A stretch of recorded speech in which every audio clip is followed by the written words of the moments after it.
And action. Oh, look at you. All excited. I'm so hyper right now. Yeah, your eyes are watering. You look manic. Because you had taping today. I had a callback. That's why you look like this. That's why I look like A demented housewife. a lady president. Oh, is that what you meant to look like? No, I was meant to look like a demented housewife, absolutely. Yep, and this Jack in the Box Oreo shake isn't helping my Sugar. hyper levels. Your eyelashes look so nice. It's actually stressing me out. My eyelashes with these fakes look like what yours look like all the time. Oh, for God's sake. So annoying. Don't be ridiculous. Well, it feels like I haven't seen you in a month because we did a remote recording last week. Last week was about home. Yeah. And we asked people to write in and tell us about their homes. Yeah. And about their routines. Yeah, we got some amazing things. And we shared them. We made a highlight on the Instagram page. If anybody wants to go and have a look. Thank you everyone for interacting with us. Yeah, I got some really great new ideas. Did you? Yeah. Can't remember any of them right now, but I did. I loved everything. Are you going to talk about staying in this house? Yeah, we can talk about that. So after we put that podcast out last week about home, and I talked about leaving and everything, I kind of listened back and realised I wasn't exactly quite ready yet. And again, it's just me forcing myself into a situation, and obviously I said to you that's the financial implications of it mostly that are pushing me to leave. If it wasn't that, I wouldn't be rushing out.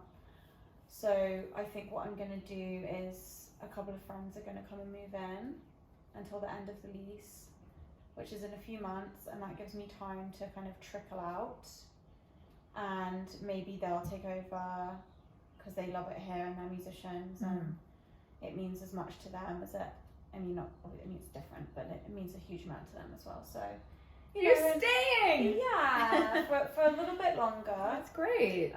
And it gives me time to build the she shed, and it just gives me time so that the house isn't ripped away and then I don't have a space. And that's what started freaking me out, was that I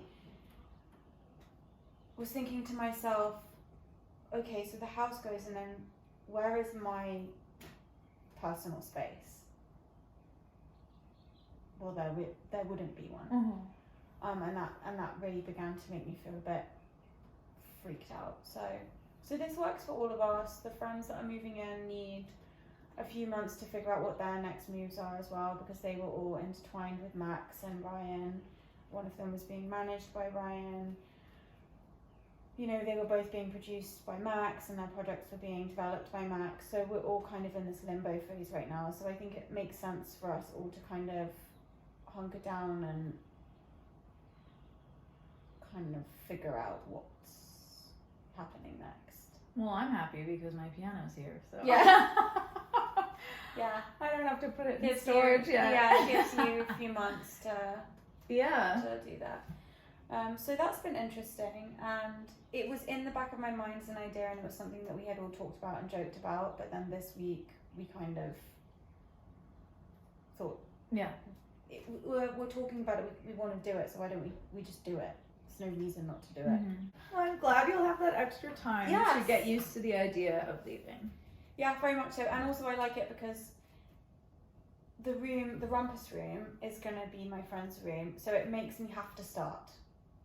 Right. And it gives me a focus of where to start, so I can practice disassembling. Yeah, you can disassemble that one room. And it gets me used to it. And that's also good because that wasn't any of Ryan's stuff in there. Yeah, exactly. It's all mine. And so, yeah, it just feels good. It feels the right thing to do. And it just makes me go, okay. Good. I can get my head around this. Good. I feel better too. Good. I felt like I was tumbling downhill or something. I don't know why I feel better, but that makes me feel better too. Well, bouncing off of trees and going, whoa, you know. Yeah. I was trying to figure out how to be. Anything exciting happened this week? No. Great. No, nothing. Been really, really great. See you guys next week. No. No, actually, one good thing that I did this week that felt like progress, as well as making a decision about the house, was I saw one of Ryan's artists and her manager. I saw Faouzia and her manager Tim, and they were dear friends too. Faouzia is amazing. She Faouzia just is amazing, did that duet with John Legend. Yeah, and they dedicated the video to Ryan, which Yes. was really It was called Minefields. Yeah. That's an amazing song. If you guys haven't heard it yet, we'll post the link to the video, but it's called Minefields. And they dedicated it to Ryan, and they put a link for the Harmony Project, which is the charity that we chose to honour Ryan with, who serve underprivileged children in Los Angeles and other places to provide them with music education. Incredible. So they raised a huge amount of money through that video for the Harmony Project. So obviously really pleased about that, and they're just good people. So you saw her? I saw her, and it was so interesting. I really wanted to see her, and she's one of my favourite people that I've known through Ryan. And I wanted to do it, I committed to it.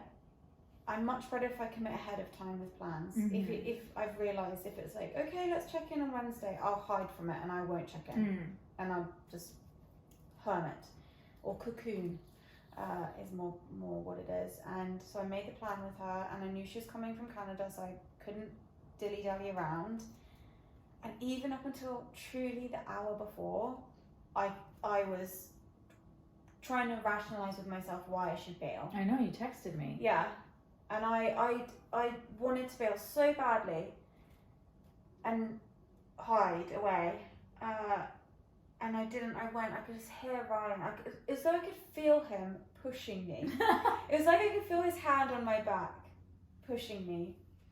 And I'm really glad I went. And it was really good to connect with them. And you know, it was really emotional. Really emotional. Was that the first time you'd seen her since Ryan died? It is the first time I've seen her, yeah. And it's the first time I've seen anyone from Ryan's work life. So that's been weighing on me as well, because he had such a huge life.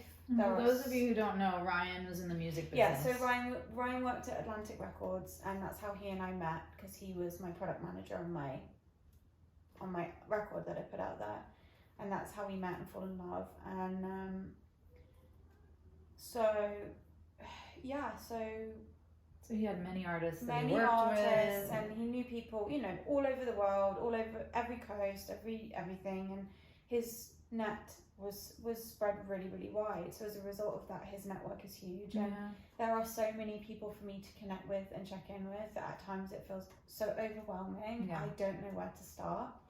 So I felt like I started this week, and it wasn't so bad. It wasn't so scary. It was a gentle, loving, kind, nurturing experience, which has made me feel as though I can face more people and make the connections that I want to make with Ryan's dear friends who he loved, who he worked with, and for many years since he was a boy, basically. Yeah. You know, and I want those people in my life, and I want to be connected with them. It just feels scary. So now I've broken that seal, and that was really good, and I think it made me realise that I'm still carrying massive feelings of humiliation. Really? Why? Yeah. The whole thing just feels humiliating to me. I don't know, I talked about it in therapy this week, and How is old Jeff? Jeff, he's good. God, I love him. And what am I going to do when he dies? I think about it all the time. All right. Is Ratty still alive? She is. We don't know how, but she is, yeah. Jesus. But basically, the humiliation and Why vulnerability. humiliation? I don't understand. I don't know. I just feel. I don't know. I can't exactly explain it to you. It feels so vulnerable, the whole thing, that I feel so exposed and so like as though people are looking at me going, oh God. Like pitying you? In a way, but I don't really connect with that whole thing about not wanting to be pitied. It's more of it's a rawness feeling of feeling exposed and feeling as though, God, people must be thinking, what a disaster or something. And you know, my life was so crazy before, and then I got this life sorted and was on a track and on a path and settling down, and now this happens, and this, I feel, humiliated in some way. I don't know. I don't know. Anyways, and Jeff just said to me, what did he say? Well, he just said, that's your ego. You know, no one's thinking that. No one's thinking, oh, what a fool she is. And then the other feeling I had was, which I realised when I was with Faouzia and Tim, was wanting to protect everyone. That feeling coming up again of me just wanting to protect Faouzia, and she's young, you know, she's 20, and I just started crying, saying, I'm so sorry, I'm so sorry, you know, Ryan would never have wanted this, and I just don't want you to be exposed to this, and I wish I could usher everyone away from this situation. But I can't any more than anyone can for me. You know, it's a protective feeling, and as a wife as well, I want to tidy it up for him and make it all better for him. He's made a mess. It's not his fault, it was an accident. But as his wife, I want to make it all better for him. You know, and I can't. And everyone else. And I can't. I want to protect him by protecting them from the unsightly situation. What did Faouzia say to you? She just cried and held me and said, no one is expecting that from you, and we're okay. This is life. This is what happens in life. So it was nice to hear her say that, because she is young, and you know, she's so pure. She's a very pure person in the true sense of the word. A good, very good person. And so everything she said to me brought my anxieties down about all of it. So it was really positive. It was heavy, but it was positive, and a bird pooed on us. Oh. Yeah. Always tells you that you're on the right. It was Ryan checking in. That's what I thought. I was like, really? Can I not just have this moment in private? Do I need to get shit on as well? Did you both get shit on, or just one of you? Did. We both got shit on. Oh. It was sprayed. So anyway, so that was my week. But anyway, I'm much more interested in talking about you, quite frankly, this week. My week. Because and then also last weekend. And you went and you perform at a mass every year. I perform at a church service every year. On a private island. Yeah. I know that sounds insane, but how do I say this simply? My family's very involved with the Channel Islands of California. Yeah. Catalina is the most well known. Mm-hmm. There's 8 of them. Have you ever been? I went to Anacapa. You did? Yeah. Nobody goes to Anacapa. How did you go to Anacapa? Well, because I was at surf camp for many years. I would come to Santa Barbara as a child and go to surf camp. And they would take you over? And we went over one time. No, that was when I was at aqua camp. So I did surf camp when I got a bit older, but when I was younger I did aqua camp.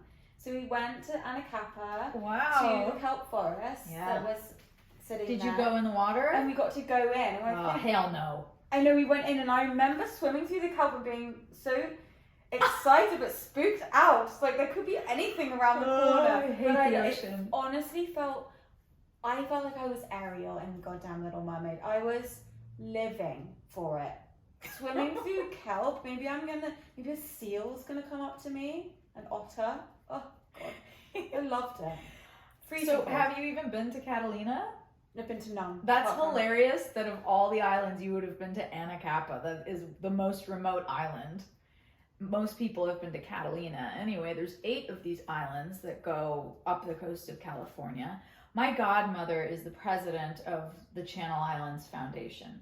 Okay. And my dad is the president of the board of one island in particular.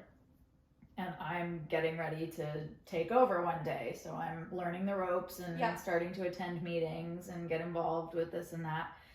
And there's nothing on this island except a ranch in the middle with a little chapel. Mm-hmm. And my parents were married there, and I was baptized in this chapel. God. The chapel was built in the late 1800s, and every May 3rd, there is a Catholic holiday called the Feast of the Holy Cross, I think it is. And for the past 60 years, without fail, they have had a church service in the chapel to keep it consecrated. And for the last 30 years, my dad has done the music for the service. And for the last 10 years, I've done the music with him. Yeah. So it's even built into his touring schedule that this date has to be free. Available, yeah. And so we did. What types of people go to this event? Bazillionaires. So as an outsider, I'm seeing you go off to this island in a helicopter to do a religious ceremony with some elites, and I'm thinking my mind is going to all my favorite places. You know, I'm thinking Illuminati, I'm thinking cult, I'm thinking human sacrifices, I'm thinking is there magic happening, I'm thinking, you know, my mind is going there. No, it's a lovely bunch of people. It's many people that are scientists and archaeologists, professors, people in the entertainment industry. How many? Well, usually there's 200 people that attend. Okay. This year, because of COVID, there was only a handful of people. It was very, very private, basically just to keep the church consecrated. So it's only the cream of the crop. Yeah. It was the innermost sanctum this year. And I am going to grill you about this. I know, I don't have any dirt for you. When we're not recording, I'm going to go in so hard on you and you can't leave this house. It's not as juicy as you'd like it to be. Aside from the Illuminati thing that you're completely making up yourself. Yeah, aside from that, in my mind, you are a member of the Illuminati and that's what the service is every year. Yeah. Really, what I want to talk about is what the fuck happened with your dad. Because, Yeah, so this year was interesting because I hadn't seen my father in a while.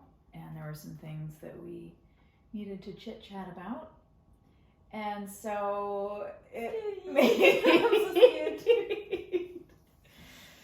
for an interesting time, but it ties in with what I wanted to talk about. No, I'm gonna tell you. I'm just saying it ties in with what I wanted to talk about this week with you anyway. I thought we were just already going brushing past, like just glossing over that one. Well, it brings me to this. There's a quote I heard recently that's been on my mind. It goes like this. Over-explaining yourself comes from a deep fear of abandonment. The thing that got me thinking about that quote is actually the podcast. Because I'd listen back and I'd hear myself, and you know we all hate to hear ourselves speak. Yeah. It's painful. But what I would hear in myself is that I over-explain everything. I'll say one thing 5 ways. Right. And I couldn't understand what that exactly was until I read that quote. Over-explaining yourself comes from a deep fear of abandonment. And I thought, I want to work on that. I want to look at that. I want to observe that in my life. So when I got to the island and I saw my dad for the first time in a long time, I felt all this stuff come up. I'm sure, yeah. Of wanting to over-explain myself and kind of fall into him. Because what I've always done is taken on all of his energy and tried to fix him, tried to make him okay, tried to save him. And I have done a lot of work on that. And this was the first time seeing him since then. Right. So it almost felt like a test that I had to pass. It was. And I had to lay off myself and go, no one's grading you. Yeah. Just do your best and see what happens. And I felt it start, and I would just start to over-explain, and I'd have to catch myself and go, no, boundaries. We're not doing that. You're not going there. And I did it so much that by the end of the 2 days, I've been in bed. Yeah, you're exhausted. For 4 days. Yeah. I was so mentally and emotionally exhausted from having to. Yeah, I mean, it's the race that you were preparing for the last few months. And and I felt I faltered a couple times, and I got ashamed of myself, and I got really down on myself.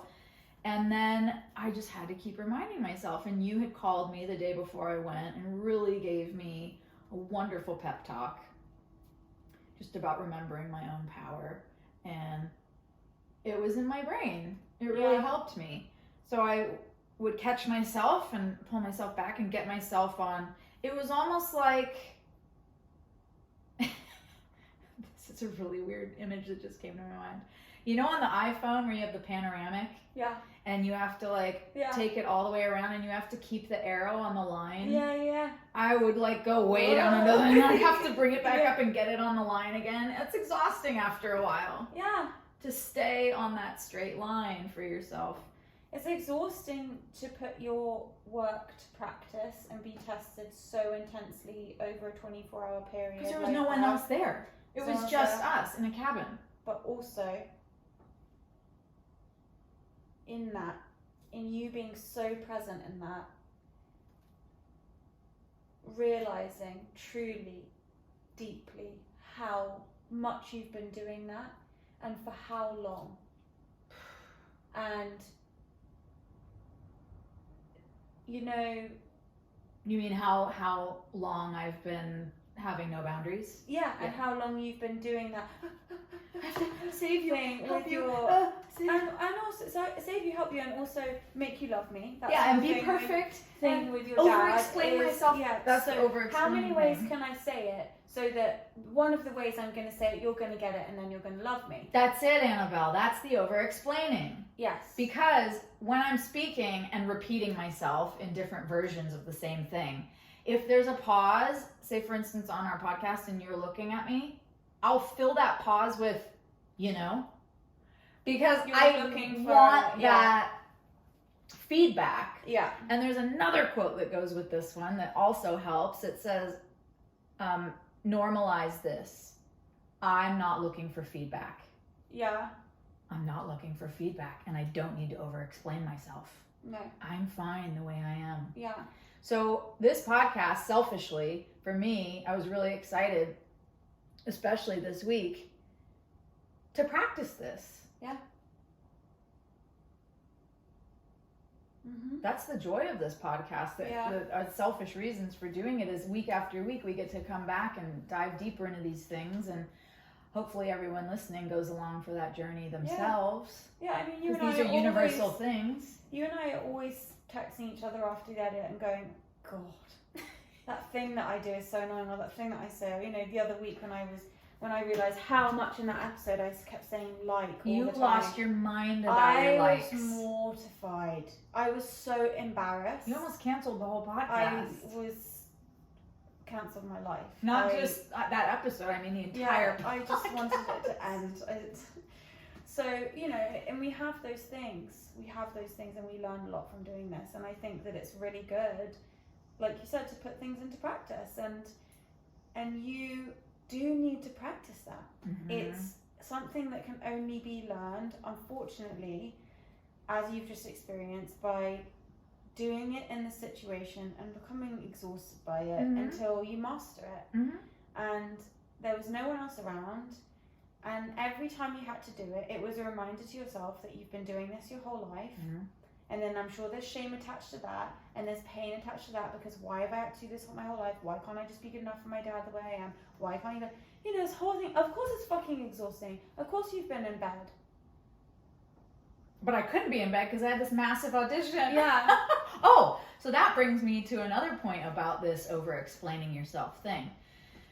No accidents. Very interesting that overlapping the island trip, I've had this series of auditions for this one television job that I'm hopefully going to get. And it showed me why I love acting and why I gravitated towards it when I was little, I think, is because as an actor, I have a script. I have words that have been written for me. So I don't need to over-explain myself.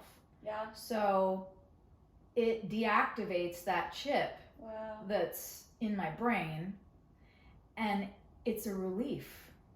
It feels like freedom. It's a safe place for me to just be. Yeah. Wow. Most people, I think, probably have the opposite experience of acting, where they get to escape,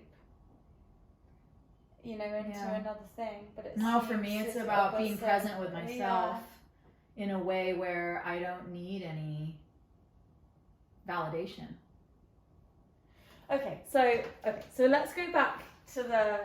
No, come on, because we went off on this tangent. Okay, so the start of the trip is. Wait, let's go back to the very beginning. Okay. So I'll tell as much as I can. As you can, yeah.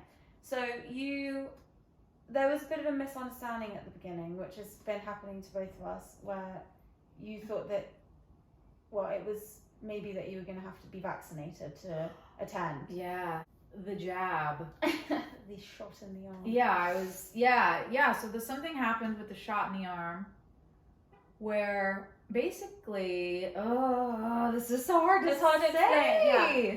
Here's the bottom line. I don't feel that the COVID shot in the arm is right for me personally. Yeah. And I'm choosing not to get it. Yeah.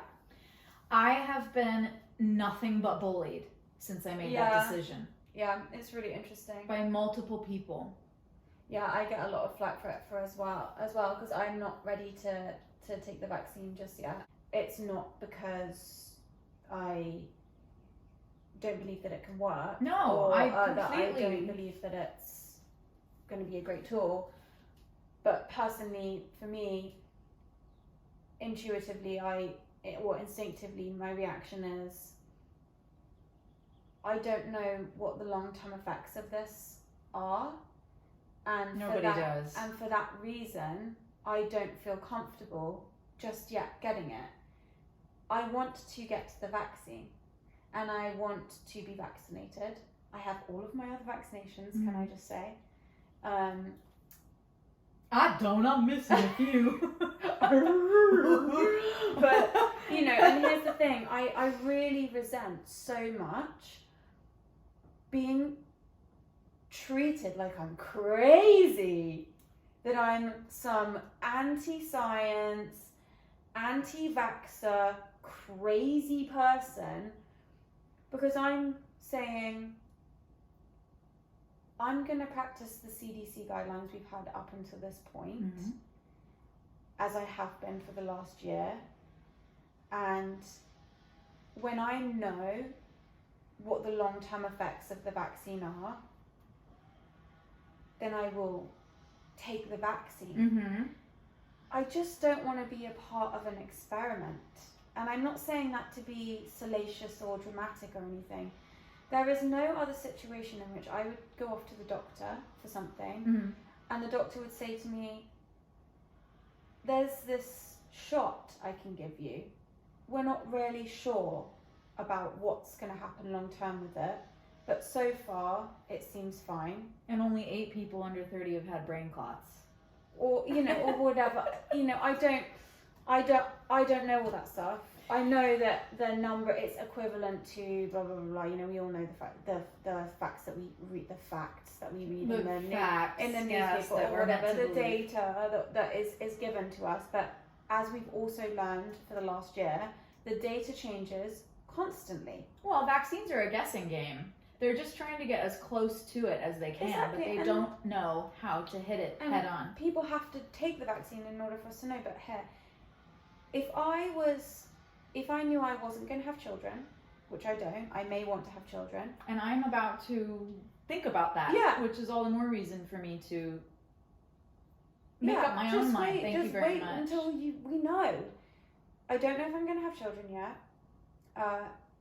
If I was in my 40s or above, if I was at risk, if I was all of those things, I would take the risk of getting the vaccine. Mm-hmm. I see the vaccine as a risk, as much as a risk as COVID. I see it as more of a risk than COVID at this point for our age group. So, and for our health and all of those kinds of things, we are young, healthy people. And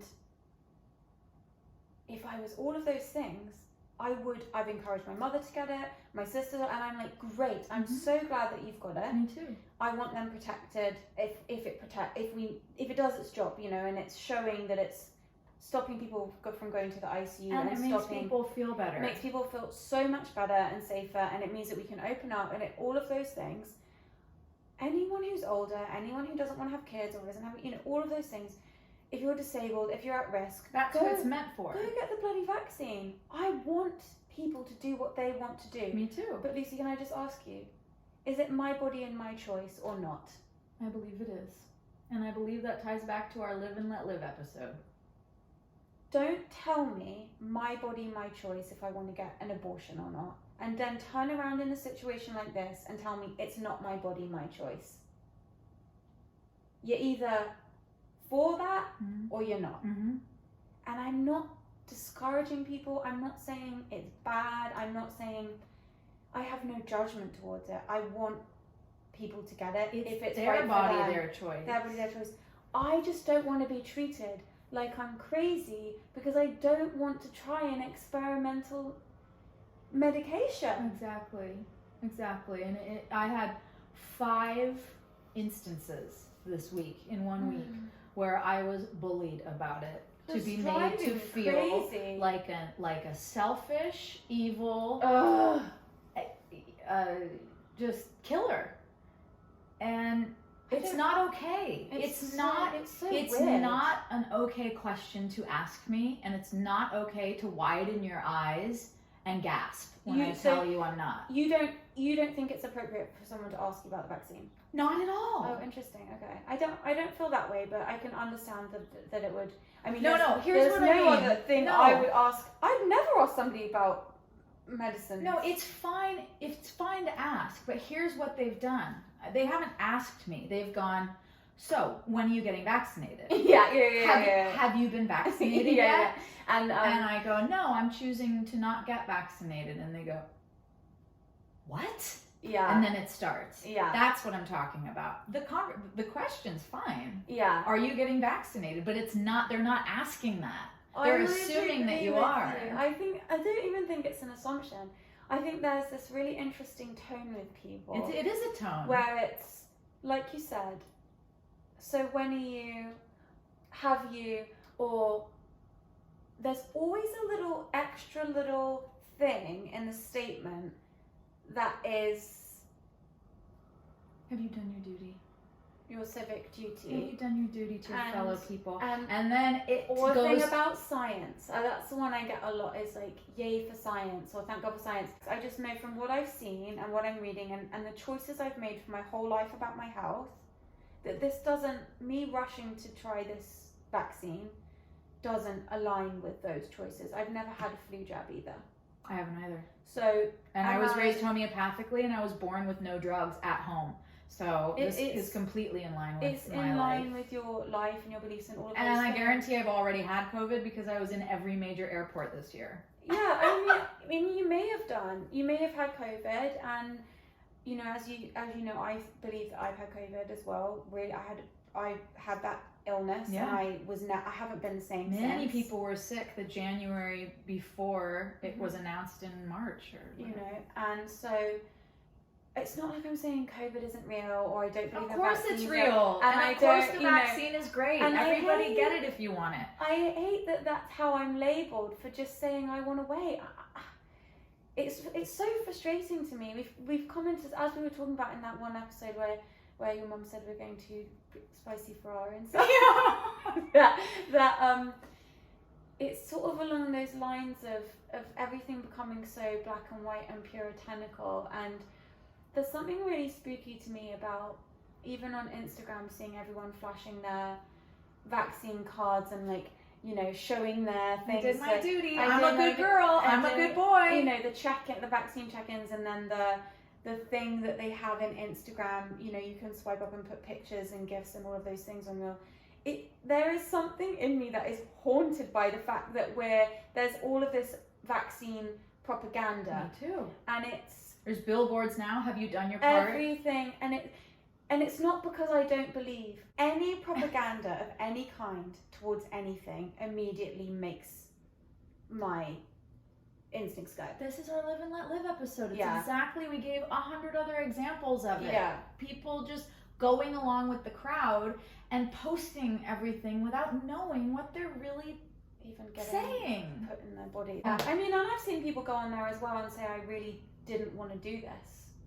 I've seen people go on really, really torn and basically done it. But they were being... To stop... Well, because they've had to go back to work. They've had to because of this company or that company. Yeah, they've had to go back to their office, or they've had to travel, or they've had to, you know, for all of these other reasons, or they've had to because they are sick of the questions. Yeah. And, you know, one girl I know of is an actress, and she literally got it because she was sick of being treated that way. Being treated like an anti-vaxxer. Yeah. You know, and that's the thing that drives me mad about it. And so... Yeah, so it happened to me this week with a situation where the person was telling me that I needed to get it, or I wasn't going to be able to do this thing. And I stood my ground. I said, I'm not going, that's a very inappropriate, because they were saying not only you have to get it, but why don't you want this? And also it was said to you, do the right thing. Do the right thing. I hope you're going to do the right thing.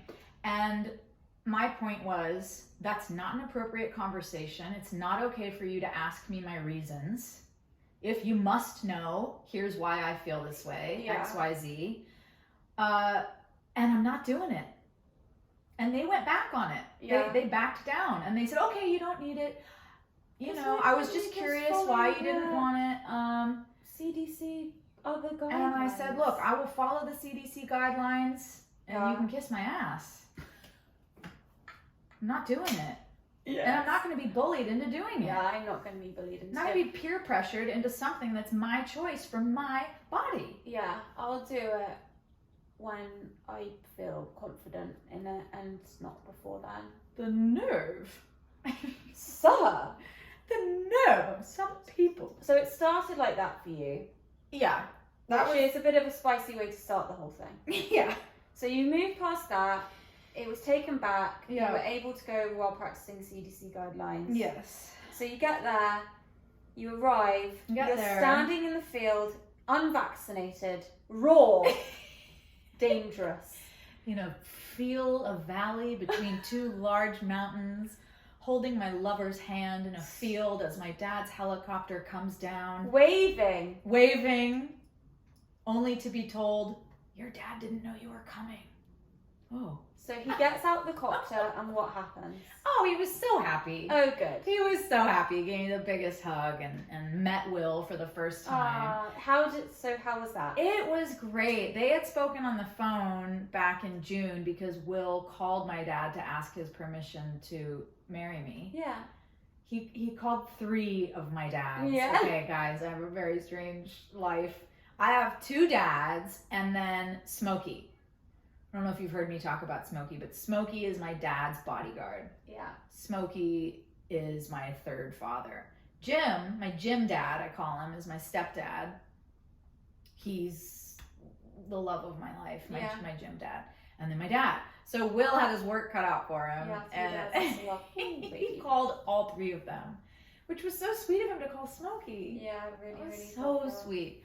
So anyway, they had spoken on the phone. My dad gave him a very like Godfather kind of talk where he was like, well, how are you going to support my daughter? And, you know, like, what are you going to do about this? And what are you going to do about that? I love that energy. It was so different from my Jim dad's conversation with him. My Jim dad was like, she's the most beautiful thing in the world. Have you ever seen her without makeup? When she was 2 years old, she grabbed my leg and looked up at me, and I was just fell in love with her, and I knew I had to marry her mom. Aww. Like, she is my... Whereas your dad's and then my dad was like giving him, you. I'll fucking kill you. I love that energy. Obsessed. So that's how I'm going to be as a parent. So funny. I'm going to answer the door with a gun. My dad had the best time for himself on that phone call. He loved it. He was like playing this role. I could tell he loved it so much. And Will's a musician. My dad's a musician. So he was like giving him a hard time about that. And Will really stood up to him. Good. I was so impressed. Will was like, well, all due respect, sir, but blah, blah, blah, blah, blah. I would just like throw it back at him. So I think they got along before they ever met. And so, yeah, they met in the field next to this freaking helicopter in the middle of the ocean. It was hilarious. And we spent a couple days together and had some really good talks. And the three of you had to sleep in a... And we had to sleep. I didn't know what to expect. So we were told to bring sleeping bags and pillows. And I don't do well with spiders, but Will really doesn't do well with spiders. Luckily, they put us in this house that was like an adobe. Okay. We had a room, but we had a dwelling. Yeah, we had a dwelling with a bathroom. We thought we were gonna have to be in like a tent type bunk thing. And yeah, we were right next to my dad, and we had really thin walls. And my dad and I always practice the music the night before. Like, we have dinner, and then we'll practice the music before we go to bed, and then we practice again in the morning. Yeah. And my dad and I practiced, and he played me some new songs that he's recording. He wrote a really great song during quarantine called Shit Happens. Mm-hmm. It's really good. And he played me that. It was so sweet. He gets so excited to show me his music, and his face lights up. And he's like looking at me to see what my reaction is. And anytime we do music together, it's so healing. And it just feels like all is right in the world. It's just everything else goes away. You guys can connect. And we can just in a pure smile and laugh. And I posted a picture on my Instagram, if everybody wants to go look at it, of my dad and I playing together. And someone captured this moment where we're both just beaming. Yeah. And it means the world to me. I love that photo. I've never seen you smile like that. So it was really interesting to see that photo. I showed it to Sarah and I was like, look at that. Yeah. Yeah, it is interesting. And then at like 4:30 in the morning, my dad starts playing the piano in his room. Will and I like wake up wide awake. I'm like, God damn it. He doesn't know the walls are so thin. Aww. So he plays for like 2 hours, and Will was so mad. But then that's quite a nice way to wake up. Yeah, we just it was very healing. It was bittersweet in some ways because we don't speak very often. That's just the nature of our relationship, and I know that's not going to change. Yeah. So it was almost like spending time with a ghost. Wow, yeah. Is how it felt. Because it was nice to have the talks, and he's always so just hugging me and grabbing me and has got a hand on me or something. He's so sweet with me, but doesn't go anywhere. It doesn't go anywhere. So it's like when dealing there, with it's the sort shadow. of out of sight, out of mind with him. Yeah. Do you think he does that because he has to almost survive? Does he have anyone close to him except for his wife? Is anyone else super close? No. So it is, if you're there, he's locked in. If you're there, he's locked in. If you push yourself in and make yourself there, you're there. You have to fight but to you get in. You have to fight to get in, and you have to fight for your place for to your stay place. there. Okay. And that's what I had to stop myself from it's 1,000 exhausting. times. It can't be done. Because Not I would start to do it, and then I go, no, we're not doing that. Thank you. Well, what did I say to you in the pep talk? I said, no acting, no selling, no persuading.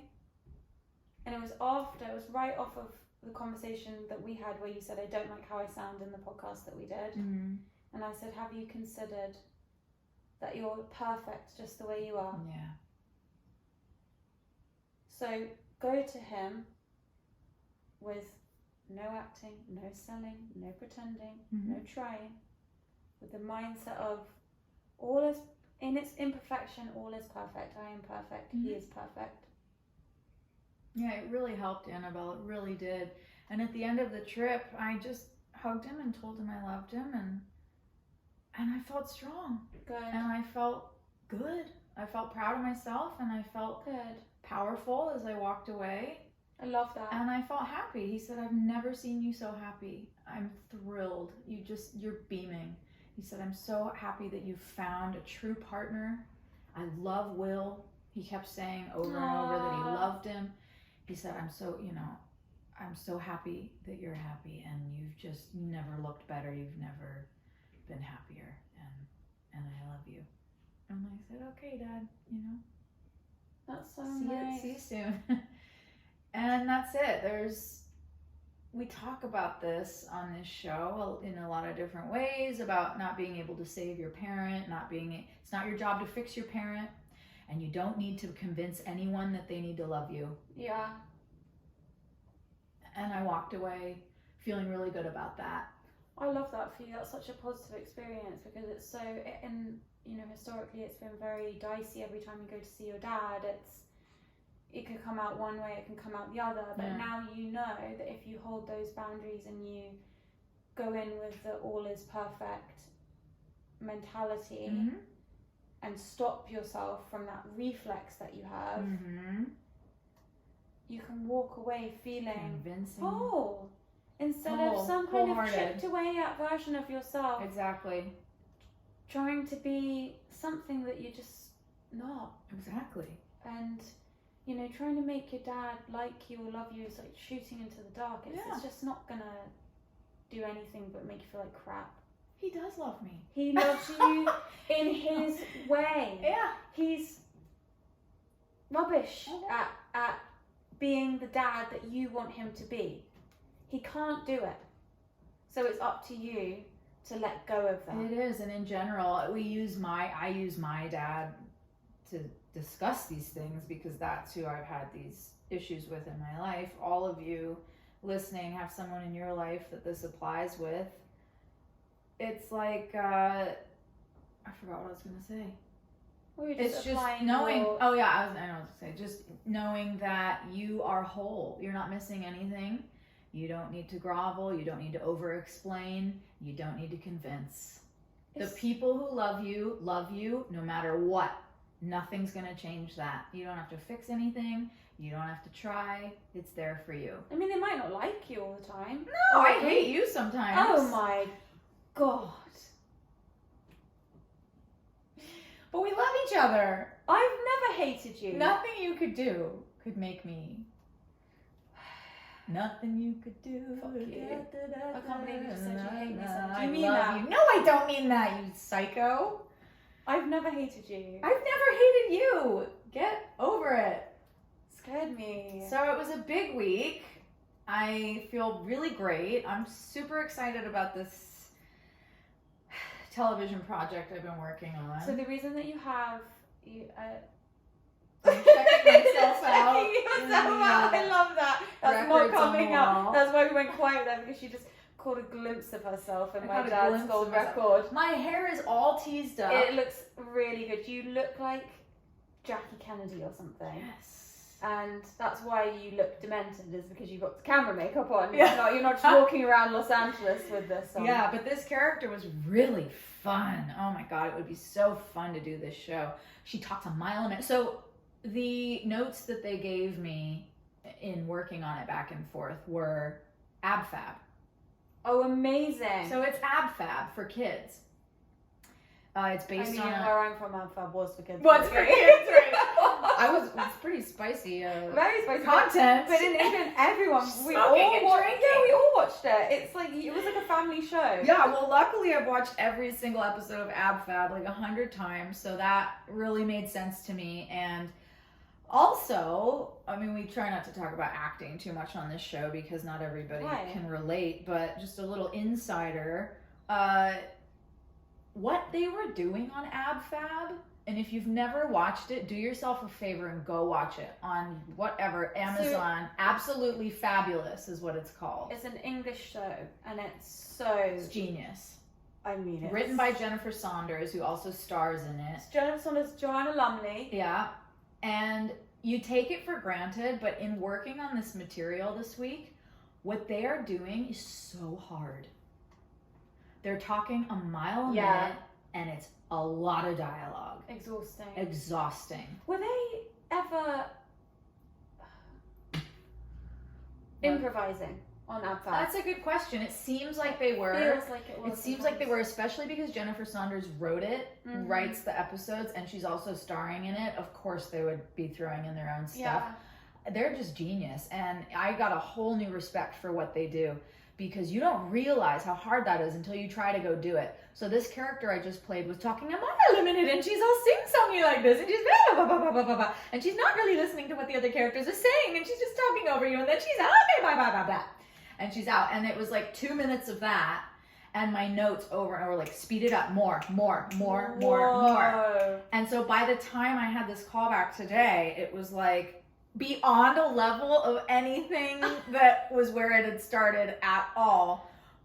But then it seems like it was big, but then if you watch AbFab, it seems like normal, so it translates really well to the screen. Can you imagine how, I mean, yeah, obviously yes, because you just done this thing, but how chaotic it feels to do a role like that, and then you watch it back and it makes sense. It makes sense. When I was younger, I used to do theatre, and so everything is so much bigger, so much louder, so much more dramatic, because you have to reach the back of the house. You have to reach the very last seat. And so it feels crazy what you're doing. Exactly. But it makes sense. It makes sense. And I also got a new appreciation for that, for like a Jim Carrey. Oh yeah. Or a Chris Farley. Or a Kristen Wiig. These people that are so, they have these rubber faces, and they are going for it at a level where... That's such a good expression. Where... A rubber face. Yeah. Yeah, I mean, the only reason that this show won't work out for me is if they're looking for someone with more of a rubber face. I gave it all I could, but this is a very big character. There were so many lines. I drilled lines for like 5 hours yesterday. Yeah. I made Will drill with me, and I'm trying this new thing that Jay Shetty talks about, where you work for like 20 minutes, and then you rest for 5 minutes. Yeah, really good even that. And then you work for 20 minutes. Ryan used to do that. And you rest your brain for 5 minutes. It was an hour, and then he would take a lap around and then go back to work. Yeah. It's so much more efficient. And it really worked for me yesterday. So I would set my timer and say, okay, Will, you're going to drill lines with me. And Will drilling lines is really cute, because he's not, he's never known an actor before. He did really well. But it had to be really, really quick. Yeah. And I did that for so long last night, so that when I got in front of that camera today, I could do the work and not be, and it worked. It was flawless. It was just so much fun. And then you can have fun with it. And then you can explore it. And that's what I was so impressed with when I was watching AbFab. I was watching Jennifer Saunders speak this dialogue, and she was so in present time, and she was so in her character, and it's just rattling out of her mouth. You just don't know how hard that really is. You can look at these people and think, oh God, why are they getting paid so much money? Or whatever. You can talk shit about actors who look like they're doing nothing. They're doing something. It's not easy. It is not easy. The years of training it takes to get to that level where that's easy. Yeah. I love that. I love that you've had like a new experience. I did. And I've been theater trained for the last 10 years. I've been doing Shakespeare plays. And everything is cumulative in our lives, right? So an experience you had 6 years ago, you'll call on it today and you'll go, oh, that's why that happened. It's helping me today. If I hadn't done that, I wouldn't have been prepared to do my work here or have this conversation with this person here. And luckily, I had done one of my Shakespeare plays, Comedy of Errors. It was basically you were speeding the dialogue, and it was so everything was this, and it was blah blah blah blah blah blah blah blah blah blah blah, and you would memorize it basically as a long monologue, because other characters interjecting with you. But really, it needed to be one unbroken conscious. So that's what this became today, and I thought, look at that. If I hadn't have done Comedy of Errors You wouldn't. and spent 6 months on that play, drilling those lines within an inch of my life, this would have been difficult. Would have been really hard. Now this is a television show, and that's a Shakespeare play, and that's why theater training pays off. Yeah, I mean, all my friends who are actors have all done theatre training. I can't imagine being an actor and not doing theatre training. I know. I don't get it. I don't. What did you train for? What? Well, there's. I mean, I would say at least half of Hollywood, half of the working actors in Hollywood have not done theater training. Now, it's one thing people you see on a television show. It must be cultural as well in England. I feel like everyone. It is cultural. It is cultural, and it's England, and the next best thing is New York. Yeah. California, embarrassing. They don't value theater training here. They really. are now more because the industry has changed, and they really are impressed by theater training now. But it didn't used to be like that. It gives you a depth of experience, and it gives you so much more range and so much more understanding It does. You know, your physicality and stuff. I think when you have to do theatre, it's because very we said physical. You have to reach the back of the house, but also it's depending on how you're doing it. Are you doing theatre in the round? What shape is the room? All of those things. How the set is, how you're moving. It's not just as though with camera work where this is a set, it's immovable. Yeah. You're kind of part of the set in theatre. Yeah, you have a whole world around you that you can explore. You have to be conscious of how everyone's seeing exactly, it, and where your voice is being carried. And I think that's probably so valuable as an actor. It really is. I felt it today so much, and it's so different than television. The training is the same. You don't have to train for one or the other, but you need to understand the different mediums, because like I did Criminal Minds, and Joe Mantegna directed my episode and starred in it also, and he comes from theater. Yeah. But when I got on set and I was playing the cop, the speaking is at this level, you're whispering, and it feels like you're whispering. Again, it's the opposite of what we're saying, where it feels weird to be big. It felt so strange to be down here and be whispering, but when you see it on the screen, you go, holy shit, that works. Yeah. That works. Yeah. And so it takes a lot of imagination. That's the actor's job, is that imagination. You have to imagine the world that's going to be built around you. Because when you audition for it, you're in your living room or an office with white walls, but you have to pretend like a dinosaur's chasing you. Because that's how they're seeing it. The people who are hiring you are imagining that too. Well, they have to be able to. They don't really have imaginations that much. They have to be able to see you in that context. That's right. And so you have to be able to see you in that world. And that's why you believe it. Being an actor believe that you can be there, that you belong there. It's being a lifelong kid. It's interesting that you just said about the callback thing, because it made me think about a conversation I had this week with a friend about therapy and how this friend of mine dots around therapists and dots around people. So she gets to a point and then the drawbridge goes up and then I'm moving on. That's a defense mechanism. And she does it with friends as well. And she's afraid that if people get into a deep enough level, they'll leave her.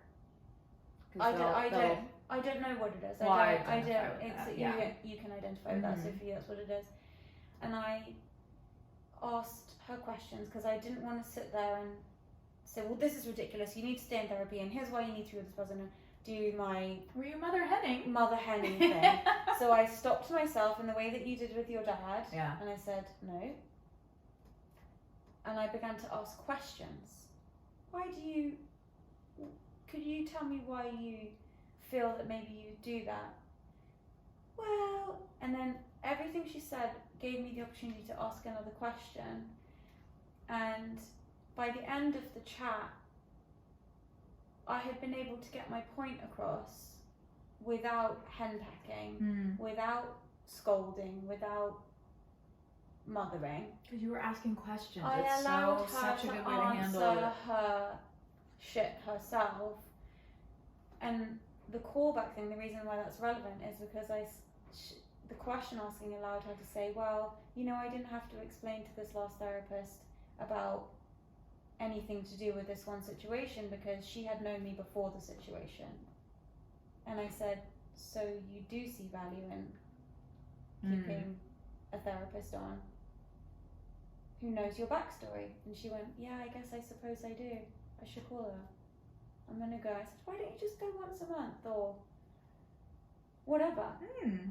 And what you just said made me think of that because it's such a thing actually in so many walks of life that is a relevant thing about laying down the groundwork for something, practicing, as I did with Ryan's wedding ring. I imagined how it would feel in my hand. I imagined running it across my lips. I imagined how it was going to look on my side table where I keep it next to my bed.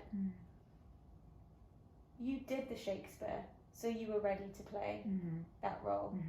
I held the ring, so I was ready to see the ring. Yeah. She put the time in, even though it went against her wanting to pull the drawbridge up. So she's now able to go back and she doesn't have to explain a thing. Yeah, you get these things inside of you so that they're Plant there. Your seeds. These are the so you can draw from them when you need to. Of your life. Yeah. And it's... I love that, the seeds of your life. Those, you know how we were talking last week about nesting, and I said, I've realised from this conversation I need to nest outside. Yeah. But I also now need to start nesting inside. Yeah. And what I've just said about the seeds is kind of connecting to that for me. Is that, sure, some of the seeds from before the crash have, unfortunately, the soil is no longer viable. But some of the stuff's still there. Some of the... Yeah, it's not a total loss. No, some of the life is still there. And some of those seeds are still there. And some of them haven't come through yet. But they were there before. And I think that that's such a valuable lesson for me from a emotional standpoint. You saying from your work perspective, but also with your dad. Yeah. These two things are interlinked. The fact that you had this realization about your acting in tandem with the realization about the podcast, which led you to behave differently with your dad, which led us to have the conversation where I said to you, you are perfect, all is perfect. There are no accidents. These are all seeds from before. Yeah. Yeah. And it took you really having to tend to them over that weekend. Yes. You're never going to have to work that hard again on that. That was your first crop. Yeah. Yeah. That was your first crop from that I feel like tree. I need to crop. Yeah. From that tree, that was your first crop. And that little seed has been waiting to break through with you and your dad all of this time. And you've fucking done it. Yeah. So well done you. Thank you. It's been a powerful week. That's all I want to talk about. I just wanted to tell you about your Illuminati.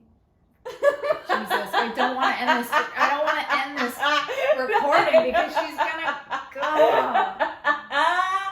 She's never gonna stop. So many questions for you. All right, well, you guys, I gotta go because I have to go answer her questions. But we love you. We'll see you next time. Love you. Mwah. Bye.